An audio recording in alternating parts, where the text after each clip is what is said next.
Bonjour et bienvenue à Pasteur, j'ai une question. Aujourd'hui, nous avons une question qui vient de Sandra en Haïti. Et voilà qu'est-ce qu'elle aimerait savoir. Comment faire pour se laisser guider par le Saint-Esprit? Et ça, c'est vraiment une bonne question. Et c'est une question dont la réponse est vraiment primordiale et importante parce qu'on a tous besoin d'être guidés et conduits par lui.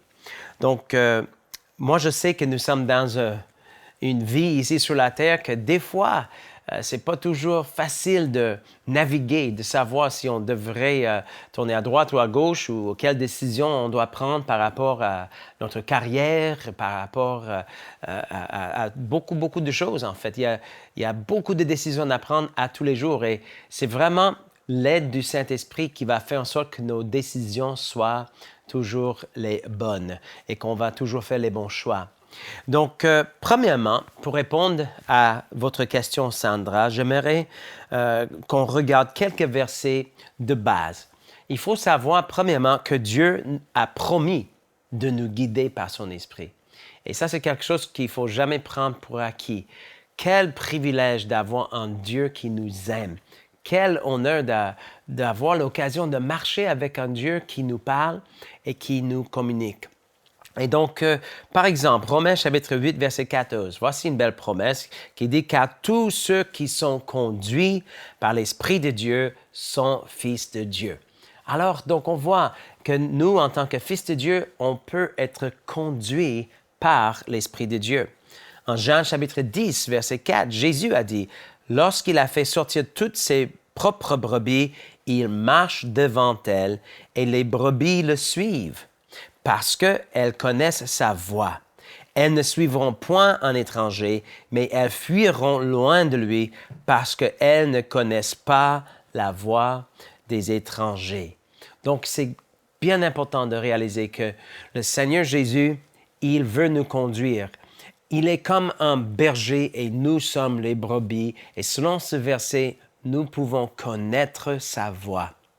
Et une fois que nous connaissons la voix du Seigneur Jésus, la voix de son esprit, nous ne suivrons jamais une autre voie. On ne va pas on n'aura jamais besoin en fait d'avoir peur de suivre une mauvaise direction une fois que nous connaissons vraiment la voix de notre Maître. Donc, un autre verset que j'aimerais souligner avant de rentrer un peu plus en détail, c'est Jean chapitre 16, verset 13, qui dit « Quand le Consolateur sera venu. » Et j'aime ça parce que le Saint-Esprit est appelé ici un consolateur. On a tous besoin des fois d'être consolés. On a besoin d'être réconfortés. Et quand le consolateur sera venu, l'Esprit de vérité, il vous conduira dans toute la vérité, car il ne parlera pas de lui-même, mais il dira tout ce qu'il aura entendu et il vous annoncera les choses à venir. Wow! Vraiment, des fois, on lit ces versets trop vite et on oublie trop vite jusqu'à quel point nous sommes bénis d'avoir un Dieu qui nous aime, avoir un Dieu qui nous a tant aimés qu'il a envoyé son Fils qui est mort pour nous, et même son Fils qui a dit « Je ne vous laisserai pas des orphelins ». Quand il a dit à ses disciples qu'il allait partir, il a dit « Il vous est avantageux que je m'en aille, parce que si je ne m'en vais pas, je ne serai pas capable de vous envoyer le Consolateur. Mais quand il sera venu, quand le Consolateur va être arrivé, il ne va pas juste vous rendre visite, en fait, il a dit, il va demeurer avec vous et il sera en vous et il va vous conduire. Il va même vous annoncer, il va vous déclarer les choses qui sont à venir. Wow! Il y a des gens, vous savez combien de personnes aimeraient connaître le futur, qu'ils aimeraient savoir qu'est-ce qui va arriver selon la parole de Dieu. Le Saint-Esprit qui habite en vous et en moi, il est là pour nous annoncer les choses à venir. Bien entendu, il ne va pas nous annoncer toutes choses qui vont venir parce que, franchement, on n'a pas besoin de tout savoir. Et si on savait tout en avance, on ne serait plus obligé de marcher par la foi. Et sans la foi, il est impossible de lui être agréable. Mais qu'est-ce qu'il va faire? Il va vous annoncer toutes les choses dont vous avez besoin de savoir afin de pouvoir prendre des bonnes décisions dans la vie, afin de pouvoir réussir votre vie ici sur la terre. tout en marchant par la foi. Mais la question, c'est comment? Comment faire pour se laisser guider par l'Esprit? C'est bien beau de savoir qu'il nous a promis la direction divine, qui nous a donné la promesse d'un consolateur qui va nous annoncer les choses à venir. Mais moi, encore, je suis pasteur depuis longtemps et quand je prêche, j'aime toujours mettre l'accent sur le OMC. C'est quoi le OMC? C'est le oui, mais comment? C'est bon de dire qu'il faut être guidé, mais comment? Comment est-ce qu'on peut être guidé par le Saint-Esprit? Alors, aujourd'hui, je vais tenter de vous donner plusieurs réponses à cette question, des choses vraiment terre à terre, les réponses qui sont pratiques et que vous allez pouvoir mettre en action. Donc, première chose, il faut savoir qu'il faut se laisser guider principalement et premièrement, avant tout, par la parole de Dieu. En autre mot, c'est la Bible qui va vous guider avant toute autre chose. Et c'est quand même le Saint-Esprit qui est en train de vous guider. Pourquoi? Parce qu'on sait que les Écritures sont inspirées de Dieu et que c'était les hommes qui ont été poussés par l'Esprit qui ont écrit les Écritures. Et ils ont parlé de la part de Dieu. Donc, quand les écrivains des Écritures se laissaient emporter par le Saint-Esprit et ils ont écrit les choses, ces choses ont été écrites pour vous et pour moi. En fait, on peut dire que la Bible, c'est Dieu qui nous parle. Et même quand on dit que le Saint-Esprit va vous montrer les choses à venir, il y a beaucoup de choses qu'il nous a déjà montrées dans les Écritures. Il y a tellement de prophéties, il y a tellement de choses qui sont écrites en noir et en blanc qu'on peut lire et on n'a plus besoin de poser des questions. On sait qu'est-ce qui va arriver dans la fin des temps. On n'a pas tous les détails, mais on a assez de détails pour savoir comment vivre. On sait qu'un jour, Jésus va revenir.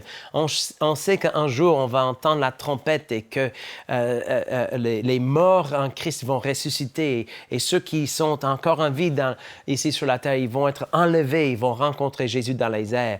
On sait toutes ces choses parce que c'est écrit dans la parole.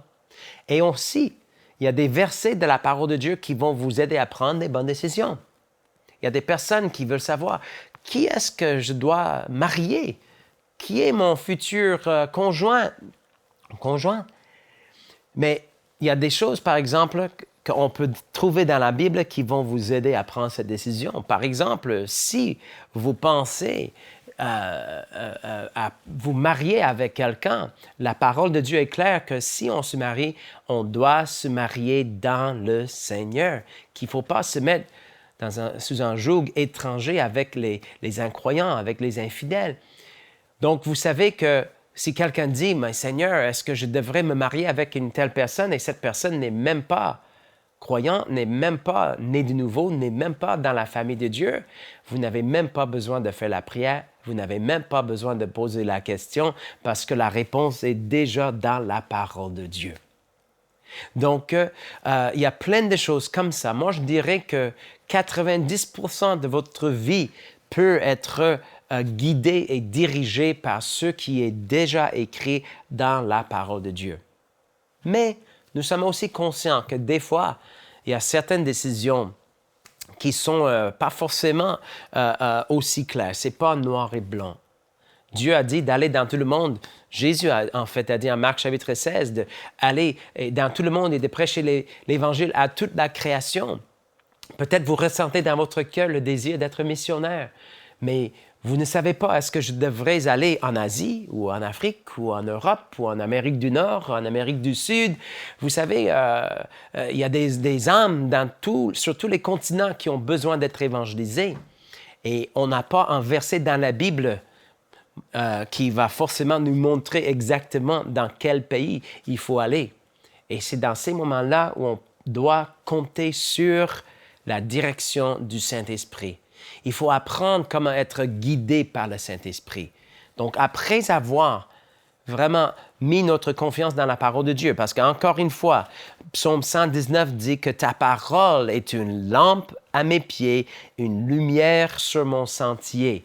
Donc, la parole de Dieu est notre lampe, elle est notre guide primordial. Mais après cela, on peut aussi regarder dans la parole de Dieu et voir certains principes qui vont nous aider à se laisser guider par le Saint-Esprit qui habite en nous. On va voir comment entendre la voix du Consolateur qui demeure en nous. Donc, deuxième chose qu'on va voir, c'est qu'il ne faut pas passer à côté du surnaturel en cherchant le spectaculaire. Ne passez pas à côté du surnaturel en cherchant le spectaculaire. Pourquoi est-ce que je dis cela? Parce que le Saint-Esprit qui habite en vous, il veut et il va vous parler. Il va vous guider. Mais n'attendez-vous pas à avoir forcément des choses vraiment spectaculaires, entendre la tonnerre, avoir des visions, avoir la terre qui va trembler, etc. Souvent, la majorité des fois quand le Saint-Esprit va vous parler, ça ne serait pas du tout spectaculaire, mais ça serait très surnaturel. Je vais vous donner un exemple dans la parole de Dieu. En Rois, chapitre 19, on voit ici l'histoire d'un homme de Dieu qui a besoin d'entendre de Dieu.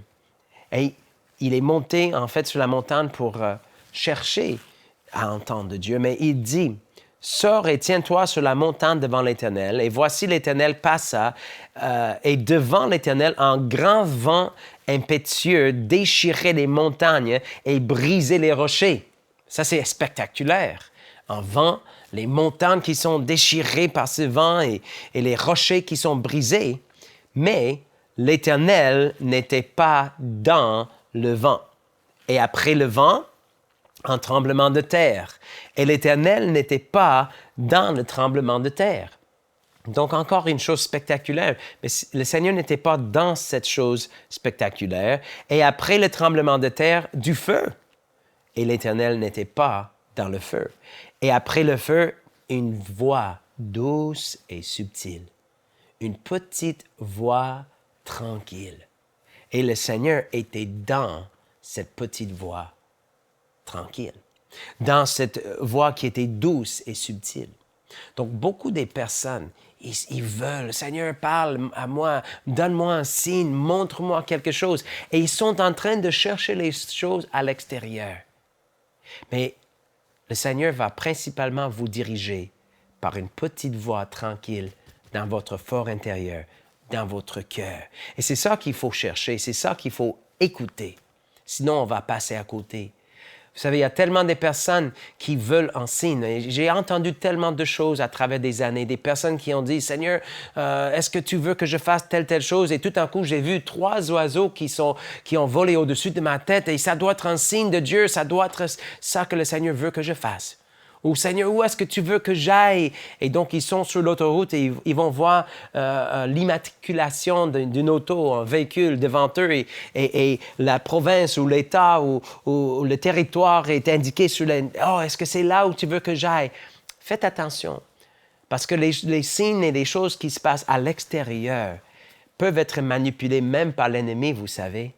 L'ennemi peut faire en sorte que les choses arrivent. Seigneur, fais en sorte que la personne qui sera mon épouse va entrer dans la pièce avec une robe bleue. Donc, la prochaine personne qui rentre porte une robe bleue. Est-ce que vous êtes sûr et certaine que c'est la volonté de Dieu pour vous? Ça, c'est pas vraiment des moyens par lesquels on doit chercher à connaître la volonté de Dieu. C'est la petite voix tranquille et douce et subtile du Saint-Esprit qui va nous diriger. En fait, il faut apprendre. Troisième chose, écoutez votre cœur et ne vous fiez pas seulement sur votre intellect.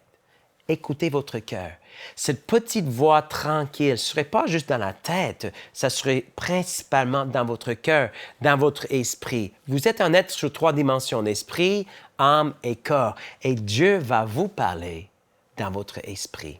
En fait, Proverbe, je vais vous lire en Proverbe chapitre 20, verset 27. « L'esprit de l'homme est une lampe que l'Éternel a donnée et qui sonde les profondeurs de l'être. » L'esprit de l'homme est une lampe.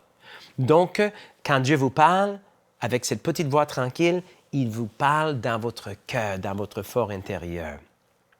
En fait, Romains chapitre 8, verset 16 dit « L'Esprit lui-même rend témoignage à notre esprit que nous sommes enfants de Dieu. » Donc, si vous cherchez quelque chose de spectaculaire, un signe ou quelque chose qui va vous montrer le chemin à suivre, vous allez certainement souvent vous tromper. Mais si vous êtes à l'écoute de ce que Dieu veut vous dire et vous écoutez cette voix qui est surnaturelle, mais quand même douce et subtile, et qui va être dans votre cœur des cœurs, dans votre fort intérieur, là, vous allez être capable d'entendre la voix de Dieu et vous laisser guider par le Saint-Esprit. C'est le témoignage intérieur. Ça, c'est à part la parole de Dieu. On a dit que les Écritures, c'est le moyen numéro 1 par lequel Dieu va vous guider. Mais le moyen numéro 2, c'est le témoignage intérieur dans votre cœur. Donc, et ce témoignage, cette petite voix tranquille, est toujours accompagné de la paix de Dieu. La paix de Dieu. Et il y a un verset dans la parole, en Ésaïe 55, verset 12, qui dit, « Oui, vous sortirez, en fait, comment? J'aime tellement ce verset. Vous sortirez avec joie. » Vous savez que la vie chrétienne, c'est une vie de joie. Mais il dit, « Et vous serez conduits en paix. » Vous serez conduits en paix. Les montagnes et les collines éclateront d'allégresse devant vous, et tous les arbres de la campagne battront des mains. Mais j'aime ça parce que ce verset dit que vous sortirez avec joie et vous serez conduits en paix. Donc le Saint-Esprit, le Consolateur qui habite en vous, il va vous conduire, il va vous parler dans votre cœur avec une petite voix tranquille, un témoignage intérieur qui est accompagné de la paix de Dieu. C'est comme, j'ai beaucoup aimé quelque chose que quelqu'un a dit une fois. Cette paix de Dieu, c'est comme dans votre cœur des cœurs, c'est comme tout est velouté, tout est en paix, tout est bien. C'est le contraire de ce qui arrive quand vous êtes prêt à prendre une décision qui n'est pas la bonne. Il y aura une absence de cette paix. Cette paix ne sera pas là et ça serait comme, wesh, que la meilleure manière de le dire, c'est comme, il y a quelque chose qui, je ne sais pas comment l'expliquer, je ne sais pas comment décrire, mais quelqu'un a dit une fois, c'est comme quelqu'un qui va prendre un bain tout en ayant ses bas ou ses chaussettes aux pieds.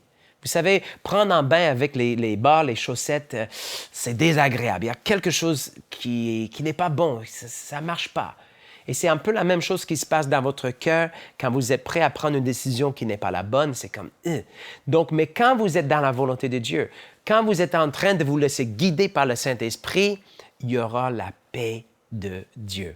Et c'est pourquoi j'aime beaucoup Colossiens chapitre 3. Colossiens 3 dit ceci, que la paix encore de Dieu, que la paix instaurée par le Christ gouverne vos décisions. Que la paix de Dieu gouverne vos décisions. Alors, si vous avez deux choix devant vous, posez-vous la question, est-ce que j'ai la paix dans mon cœur? Est-ce que c'est velouté, si vous voulez, dans mon cœur? Ou est-ce que c'est comme si j'ai mes bas dans le bain? Donc, que la paix de Dieu gouverne vos décisions, que ce soit l'arbitre, quelques traductions dans les versions anglaises, des fois c'est marqué que la paix de Dieu soit l'arbitre.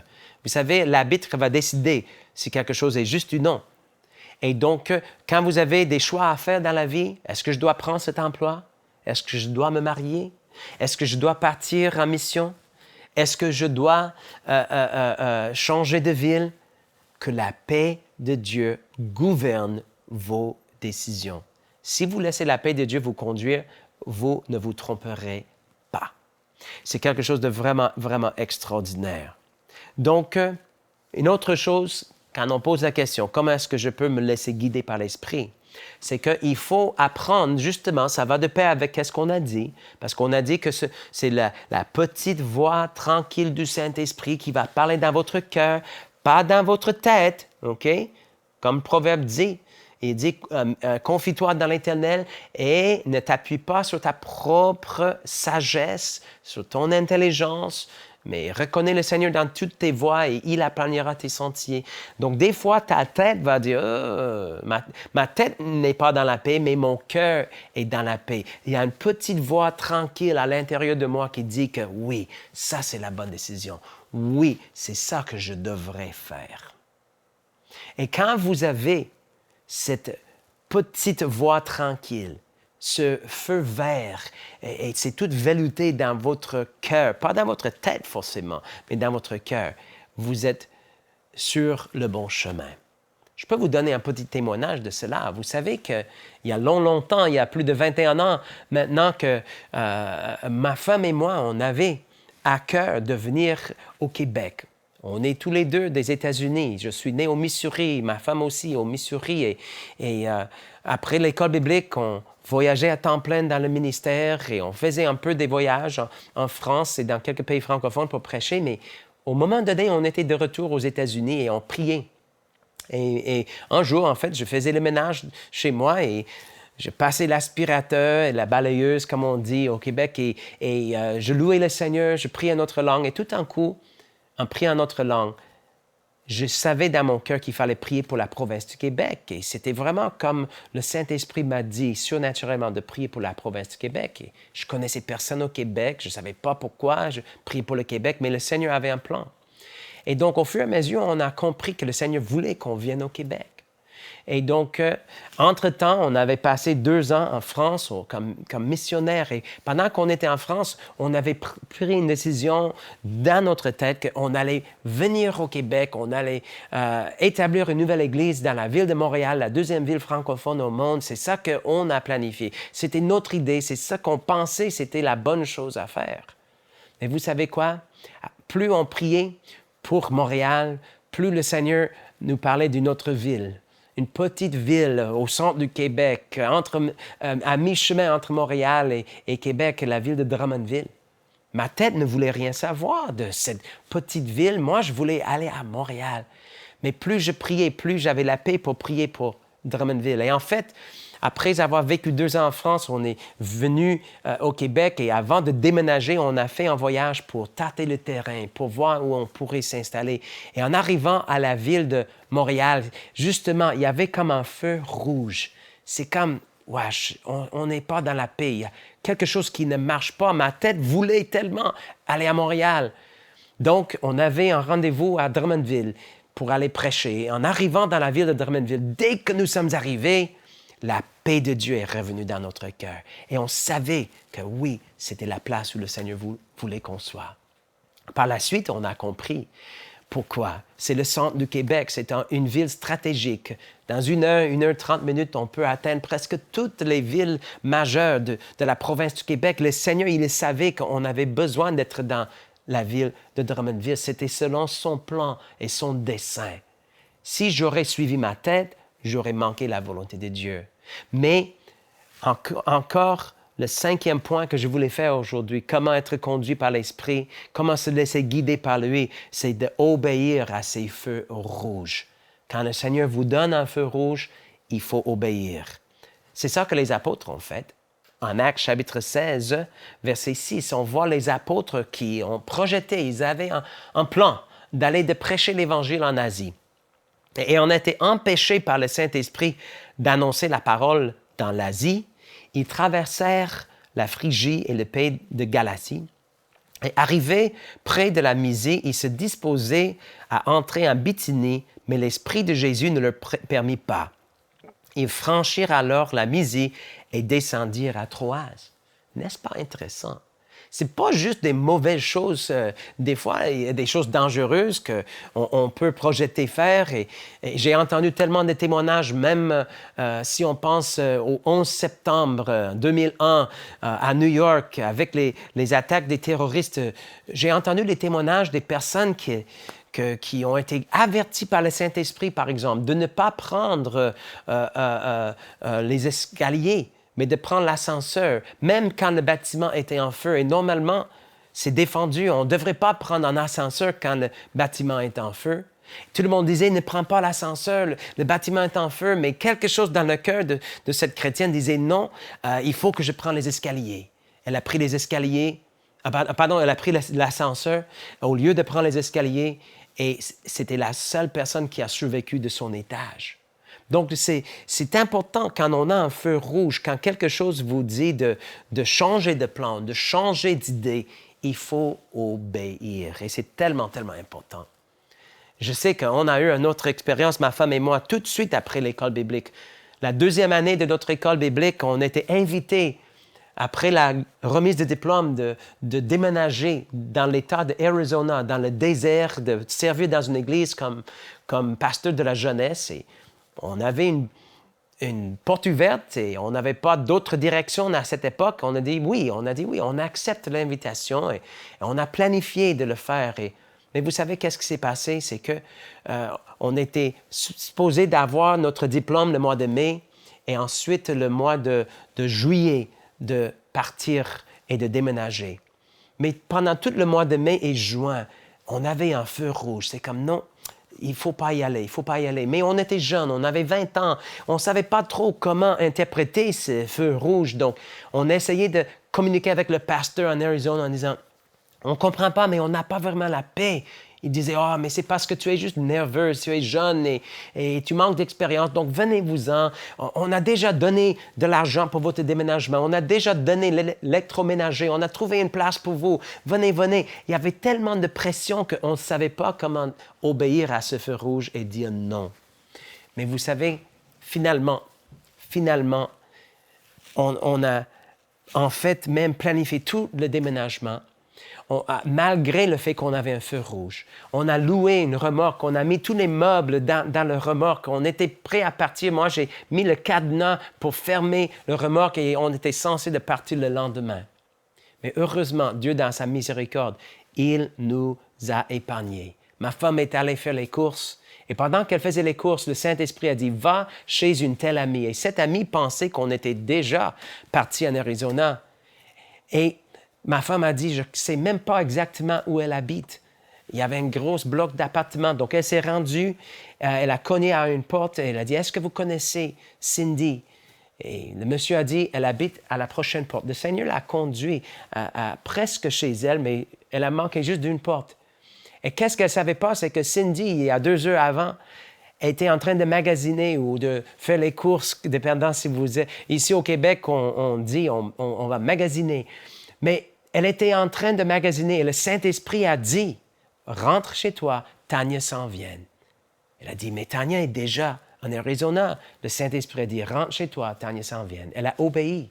Elle a obéi. Et après avoir rentré dans l'appartement, elle commençait à prier. Et le Saint-Esprit lui a montré les choses à venir et lui a dit, « Bon, voici qu'est-ce qui se passe. Ken et Tania, ils s'en vont, mais sous pression. Ils sont en train de désobéir justement à ce témoignage intérieur. » Elle a fait une liste de tout ce qu'on ressentait dans le cœur. Et quand ma femme est arrivée, elle n'était même pas surprise de la voir. Elle a dit, « Entre.